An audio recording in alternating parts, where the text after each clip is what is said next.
Ladies and gentlemen, welcome to episode number 10 of The Second Caution. I'll be your host, ESPN, NCAA, and Big Ten Network wrestling analyst Eric Olenowski. And today we have one of the most electrifying wrestlers, not only in the United States, but also the world. We have junior world silver medalists. He recently just signed a deal with Bellator, also signed a deal with Nike. He's ranked 17th in the world, and he's Aaron Pico. Aaron, welcome to the show.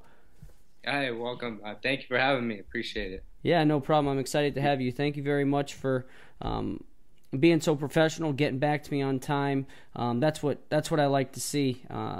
Even though you're training and everything, you're still taking time to do some media stuff. So I'm happy for that. So thank you very much. Thank you. Thanks for, like I said, for having me. It's great.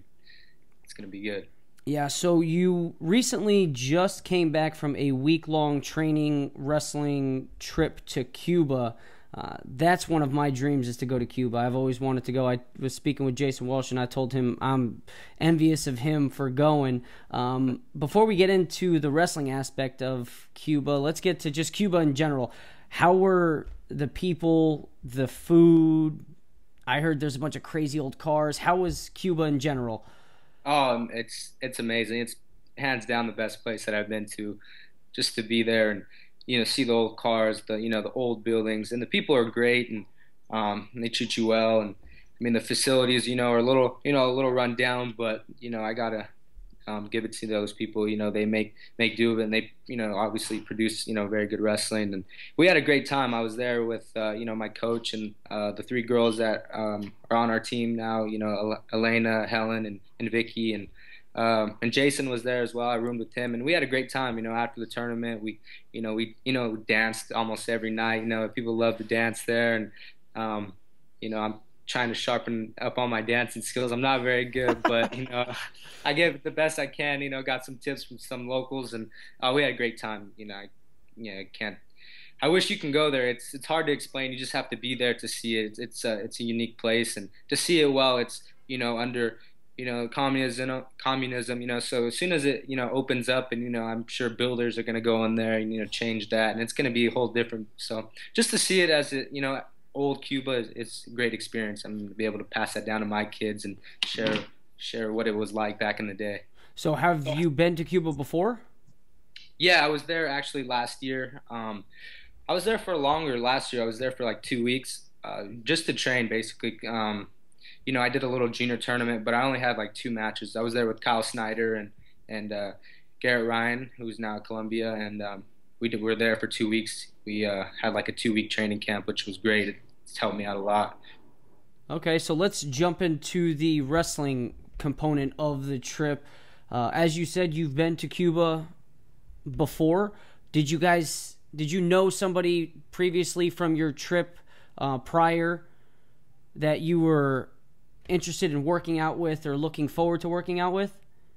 Yeah, for sure. I mean, all their guys there are just so explosive, and they're so competitive. One thing about them, it's pretty cool. When they train, they just love to wrestle. They're just live and wrestling, and they're coming at you with everything. And so I got to train with. I was there because we just got there, so we didn't have that much time. We had to just get a couple drills in and then make weight. So we weren't there for really to be able to train. But I got to go with the bronze medalist at 60 kilos this year, and then a couple other guys at 65. But the guys that I trained with mostly last year, the guys that I wrestled, the number 1 and number 2 Cubans. So I wrestled them last year at training camp, and then I wrestled them there at the tournament, and it was great. It was a great tournament for me. Okay, and you touched on, you wrestled 1 and 2, the 1 and 2 Cubans, and you end up beating them. Yeah. How did that feel? Oh, it was great. It was a great experience for me, and maybe they stayed out too late and danced, but no, I got them. I felt good. I felt really good, and Coach and I, we had a great game plan, and we were both feeling great that day. The whole team was feeling good. All the girls won, and then I won. Jason took third. It was a great trip for us, and a good team win. Now, in the finals, you knock off Reese Humphrey, who is also from the USA, so that's a great win for you. A highly ranked USA guy, a little older than you. How did you feel in the finals? I felt really good the whole tournament. I woke up, felt great. I felt light, got a good warm up in, and I had 3 matches leading up to the final, so I was really warmed up and just really focused on the match. And my hats off to Reese. He's a great wrestler. He threw everything he had at me, and I tried my best, and I came out with the victory, and it was a good tournament, and yeah, I learned a lot from it. Okay, and you mentioned that you roomed with Jason Welsh. He recently did a write-up on you Yeah. on intermat.com, which is a great piece. He's a tremendous writer. I love everything he does, his diaries that he does. I mean, and then, of course, the intermat that write-up that he did. What is your relationship with him? You both being from California, did you know him growing up? Yeah. No, I didn't know. I knew of him. I watched video of him all the time in California, and he was just, tearing people up here, and then, we obviously watched him in the college. But no, I met, Jason about a year ago, and we got really close really fast. He stayed at my house a couple of times, and we got to talking, and yeah, he's a great friend of mine, and we're really close. Okay, so were you aware that he was doing the write-up on you?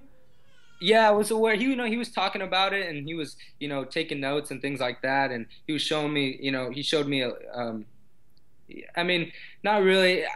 I don't know. It was kind of like, I don't know. I was just there, and he was like, kind of like just doing. I don't know. I didn't doing really. His thing. It wasn't. I don't know. It wasn't like I was like do the write up. It was just kind Right. of like a surprise, and then I read it, and then I was like, dang, it's like crazy how it's.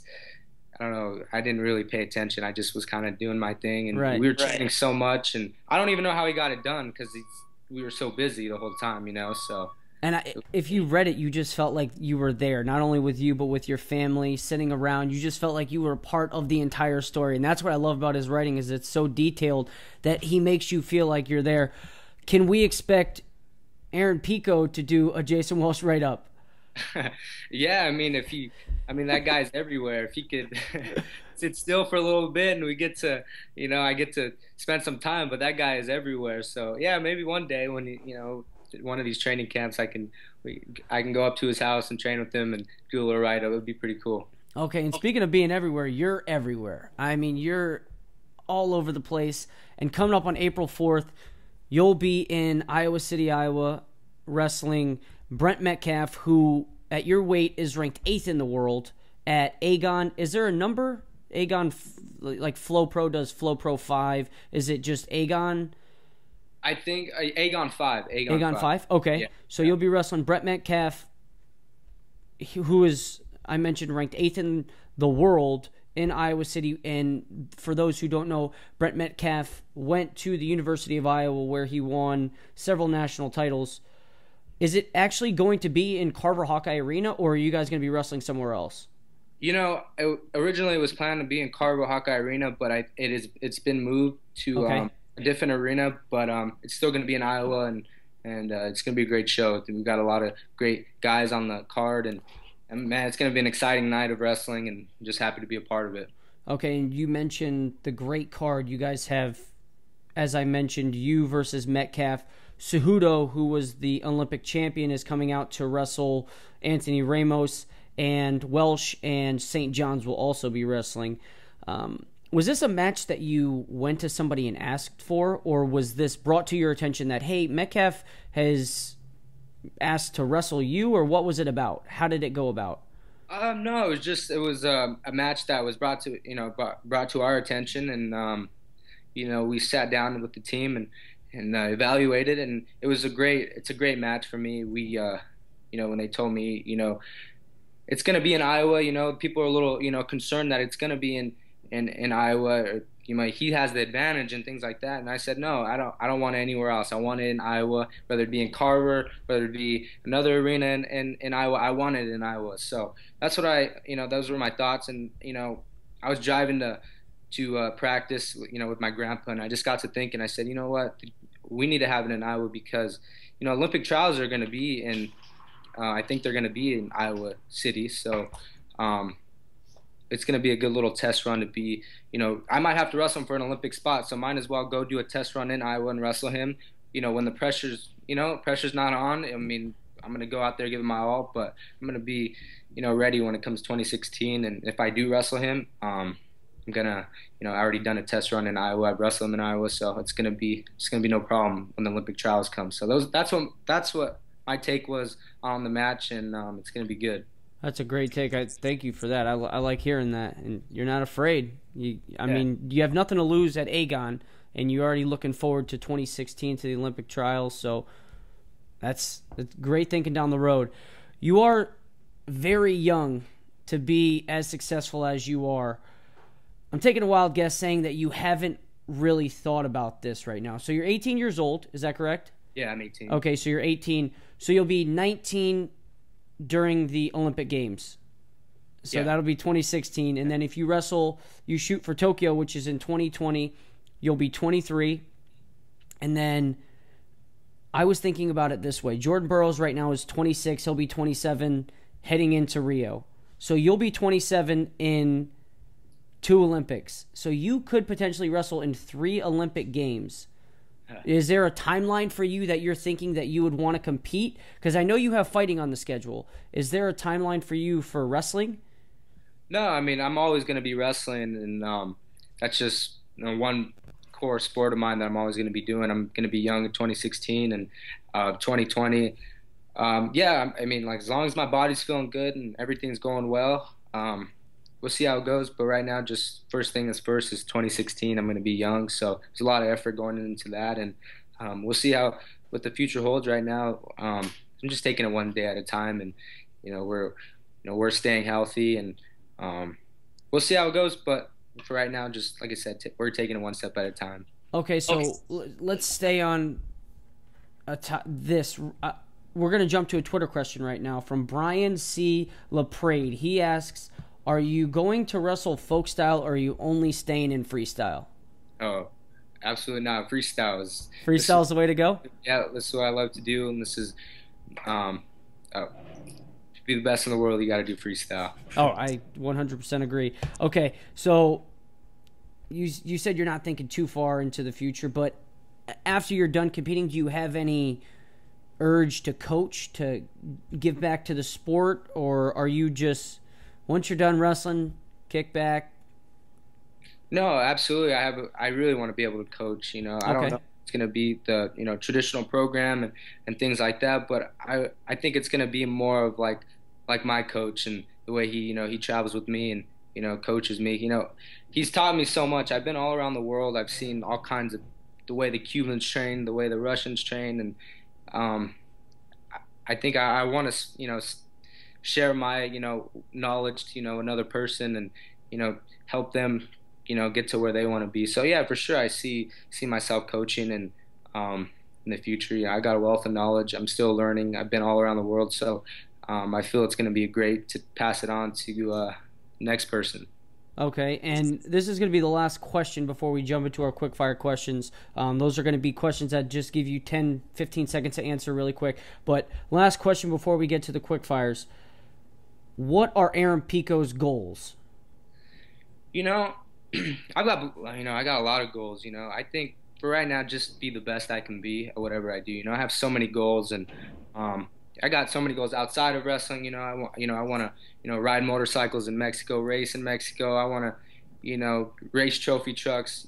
I want to be the best husband. I want to be the best father. So there's so many goals, but for one thing I always keep in mind is just to be the best I can be at what I'm doing, and right now that's wrestling. So. Okay, so let's jump to the quickfire questions.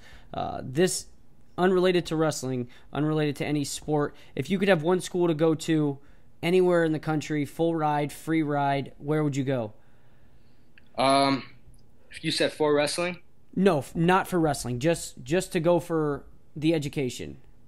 USC. USC? Okay, nice choice. Very nice choice.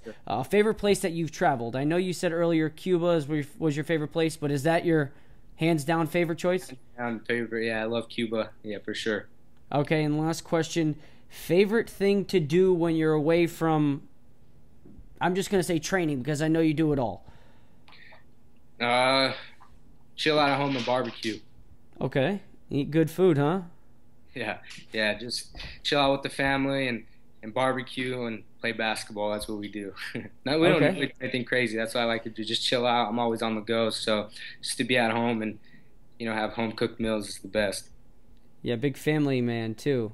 Yeah. I'm reading from the Jason Walsh article. So, where can everyone reach you on social media? Do you have a Facebook and Instagram? I know you have a Yeah. Twitter. I have all three. Yeah. Instagram, Facebook, and Twitter. Okay, and what are your You? names on all three? At Twitter is at Aaron Pico USA. Instagram is the same, and then Facebook's just Aaron Pico. Okay, and would you like to give some shout outs to your sponsors? Yeah, I just want to thank Dethrone and Nike, Oak Grove Technologies, Titan Mercury Wrestling Club. They're doing a lot for me, and Bill Carr for everything that they do. Appreciate it. All right, no problem. And my That's coach, awesome. Bouncing Kalika, for sure. Okay, well, thank you very much for joining us here on episode number 10 of the Second Caution. I can't thank you enough. Like I said, you've been nothing but a professional, getting right back to me, and that makes my job easy. So thank you very much. And for everybody here at the Associated Wrestling Press, we wish you the best luck on anything that you do. We know you'll be successful. So thank you very much for joining us. Thank you, Eric. I appreciate it. Have a good night. Thanks, you as well.